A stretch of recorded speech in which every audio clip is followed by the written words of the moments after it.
Hello everybody, welcome to A to Z Dentistry, a channel which features easy explanation of various dentistry related topics. So without any further delay, let's get started. Today we will be discussing about oral manifestations of HIV and AIDS. So HIV is associated with many oropharyngeal lesions, and these lesions mostly occur due to secondary infections. As the immunity of the patient is compromised due to a dramatic drop in the CD4 plus T8 lymphocytes, therefore, the patients with HIV are more susceptible to acquire many types of secondary infections, and the oral lesions in such patients occur mainly due to such secondary infections. So now we will be discussing regarding various oral manifestations of HIV infection, and we will be dealing with certain infections as well as certain neoplasms which are responsible for all those oral manifestations, and these oral manifestations can help us in diagnosing patients who are HIV positive. So therefore they are of great significance. So let's get started. So these infections can be broadly divided into three major types, that is fungal, viral and bacterial infections. Under fungal infections, the most common infection is candidiasis. Other infections include histoplasmosis and cryptococcosis.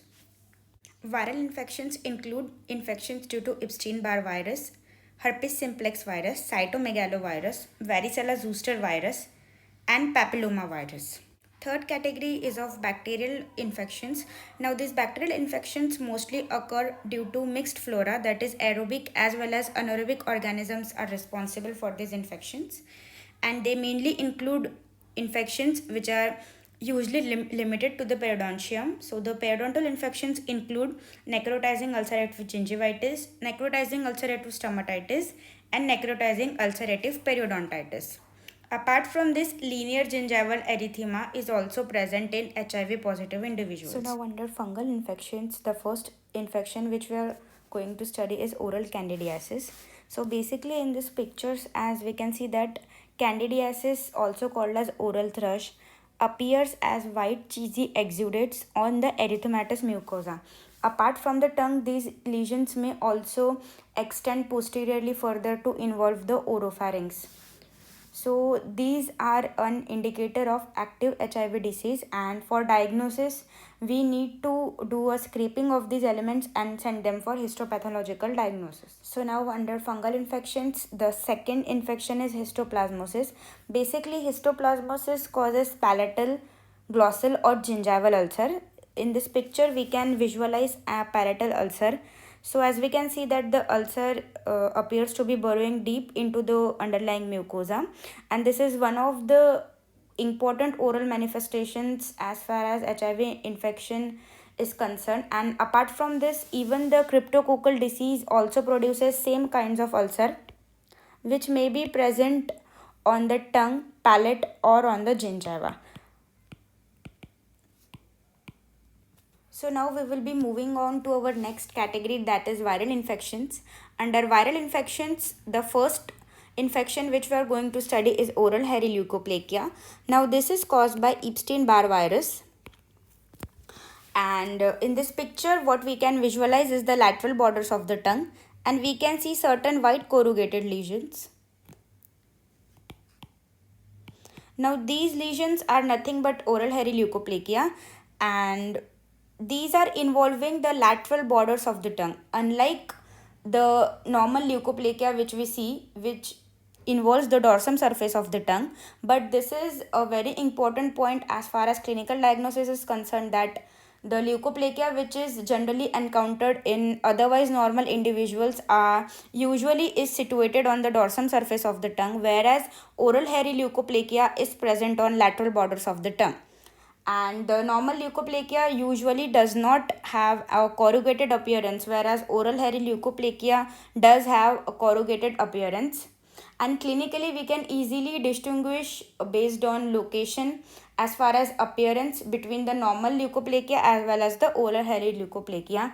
Now the important point here is that Oral hairy leukoplakia usually denotes advanced HIV infection.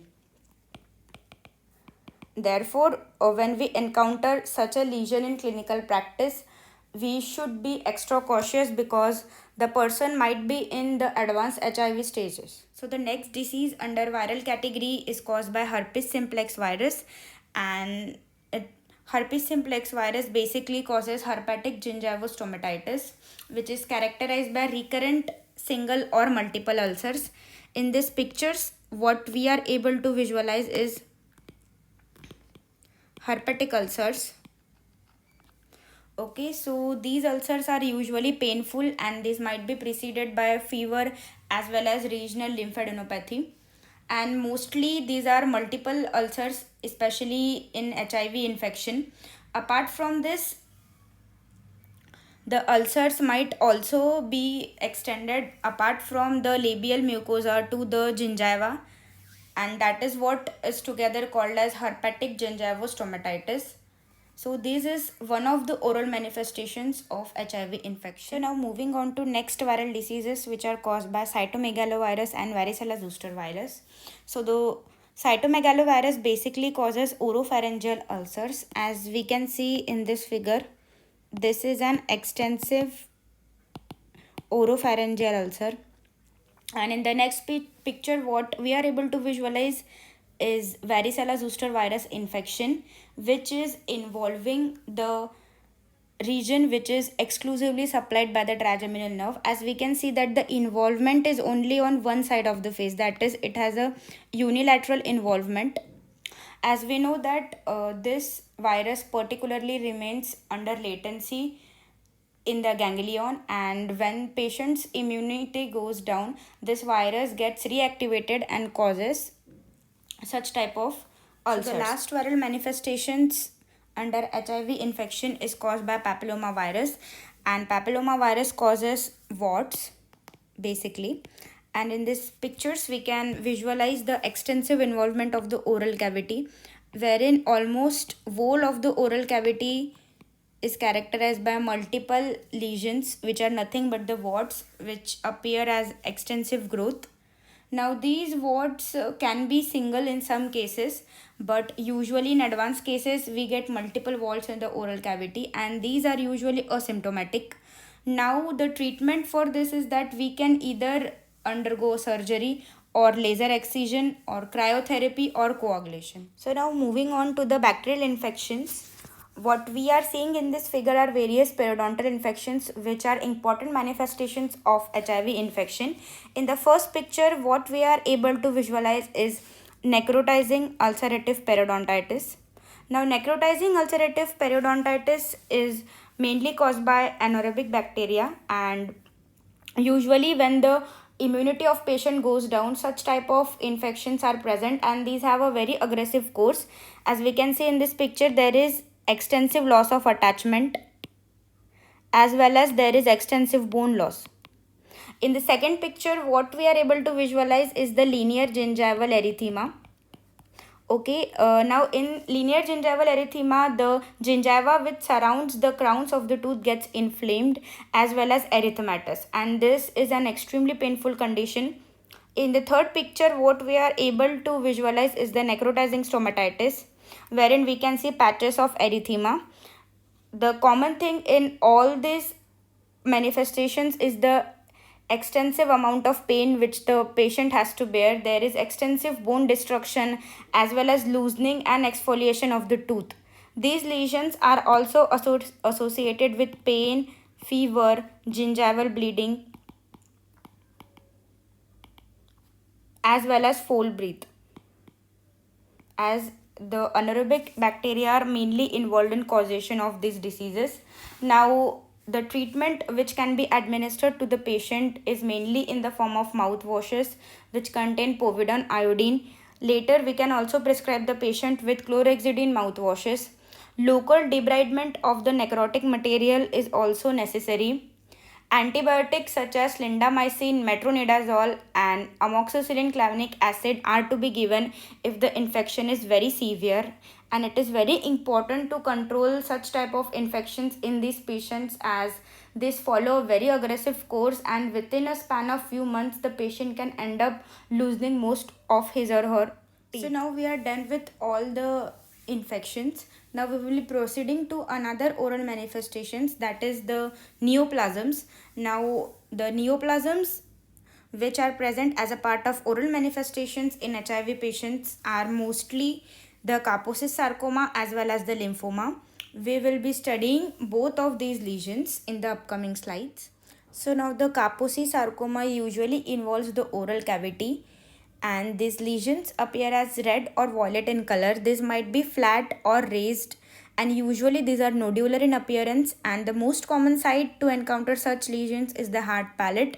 Now these are very bulky lesions, as we can see in the picture. These are quite bulky and they may ulcerate and bleed as well, and this may cause pain as well as problem in swallowing. Now the diagnosis of this lesion is confirmed by taking biopsy. So apart from Kaposi's sarcoma, lymphoma is also very common in HIV patients, and the variant is usually the non-Hodgkin's type of lymphoma. And if at all it is the Hodgkin's type, it is usually the mixed cellularity type which is associated with HIV. And we can visualize in these pictures that there is an extensive involvement. It involves the gingiva as well as the hard palate, and it appears as a very diffuse as well as extensive growth. Now these lesions might appear in the form of nodules, ulcers, or just as diffuse swellings. Now in these lesions also we need to send the sample for histopathological diagnosis. So moving on to aphthous ulcerations. Now aphthous ulcers in these cases are usually recurrent, painful. These might be single or appear in groups, that is multiple aphthous ulcers. Now these ulcers are quite large and destructive, especially in advanced HIV disease. Now the treatment of these includes application of local anesthetic as well as topical steroid application. In cases of large lesions, we need to take a biopsy to rule out any infectious or neoplastic cause. Apart from this, thalidomide 200 mg per day orally for 4 weeks is effective treatment for large ulcers. Apart from this, systemic steroids also can be given to such patients. So the last manifestation is the DILS, which is also called as diffuse infiltrative CD8 lymphocytosis syndrome. So now, as the name itself indicates that in this particular condition, the CD8 lymphocytes will get infiltrated into various organs. So this particular disease or syndrome is characterized by bilateral salivary gland enlargement due to the extensive infiltration of lymphocytes, particularly in the parotid gland. Also, xerostomia is common. Xerophthalmia can also occur in such patients. Apart from this, Jorgen syndrome and lymphoma might also develop. Now, this is one of the hallmarks of advanced HIV disease. So, coming to a quick summary of what we have learned today under oral manifestations in HIV infection.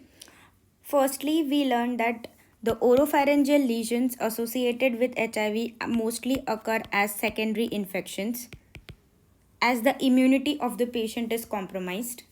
Then we grouped the oral manifestations basically and broadly into two categories, that is under infections and the second under neoplasms. Apart from this, we also learnt about aphthous ulcerations,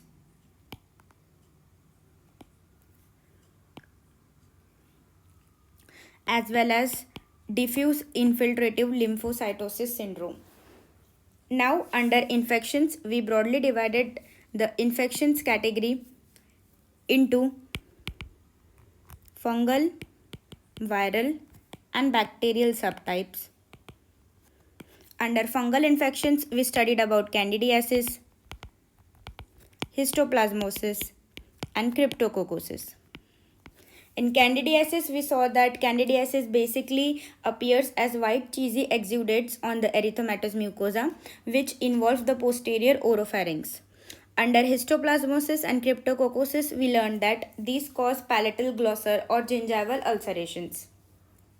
In viral diseases, we learned about Epstein-Barr virus, which causes oral hairy leukoplakia, which is confined to the lateral borders of the tongue and which has a corrugated appearance. Then we learned about herpes simplex virus, which causes herpetic gingival stomatitis as well as labial ulcers, which are painful. Apart from this, we learned about cytomegalovirus, which causes oropharyngeal ulcers. Then we learnt about herpes zoster virus, which causes ulcerations along the path of trigeminal nerve distribution. We also learnt about papilloma virus, which causes warts, which might be single and diffuse in the oral cavity, which are usually asymptomatic and might be treated in laser, excision or cryotherapy. Under bacterial infections, we learnt about various periodontal infections, which mainly included linear gingival erythema, necrotizing stomatitis, necrotizing ulcerative gingivitis, and necrotizing ulcerative periodontitis. Under neoplasms category, we studied about Kaposis sarcoma as well as lymphoma. Under Kaposis sarcoma, we learned that usually the manifestations are oral manifestations. It involves almost whole of the oral cavity, but particularly the hard palate, and is characterized by red or violet, flat or raised nodules, which are found on the palate particularly. Apart from this, we also learned that these lesions are very bulky and might ulcerate and bleed as well. Also, they may cause problem in swallowing.